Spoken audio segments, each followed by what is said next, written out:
apartamentet për Airbnb, sepse po bëhet gjithmonë e vështirë për njerëzit për blerë një apartament, dhe për më tepër nuk do t'i shiten më apartamentet të huajve, sepse kjo ka rritur në mënyrë artificiale çmimet e banesave. Tani, në Shqipëri ishte, unë ju referova asaj intervistës që kishte dhënë ky ish agenti i CIA-s Kyriakos, që thoshte po blejnë izraelitët prona në Shqipëri. Të duket një lajm i besueshëm edhe pse unë hyra bëra ca kërkime, por nuk gjeta përveç deklaratës së tij në një të dhënë tjetër më të besueshme. Domethënë ishte një zë i vetëm. Të them një element. Neve nuk kemi qasje në shumë burime të cilat trajtojnë personazhe të ndryshëm. Dhe unë besoj që këto nuk janë të thëna thjesht që ai të ketë një njohje mediatike, kështu sepse nuk ka interes për këtë. Por mënyrën se sjell nuk janë vetëm për diskresion, po janë edhe për të ardhmen e kohës. Dhe nuk është e kot ai zhvillim dhe ai ndryshimi i kursit të Shqipërisë me Izraelin.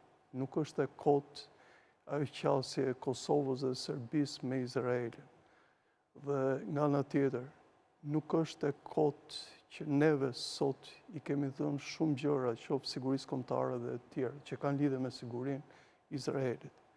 Janë gjëra të cilat me çfarë shikohet, gatuan diku ku ne jemi shumë të pazotët që të shkojmë. E dini çfarë është shqetësuese për mua?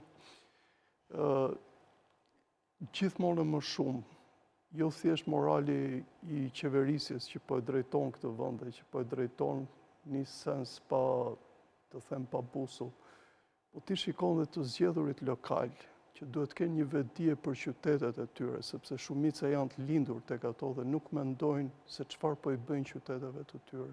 Domethënë që po humbasin identitetin, po humbasin gjithçka. Nuk e di se çfarë guximi do kenë në të ardhmen, për shembull, që të krenohet, mendoj që.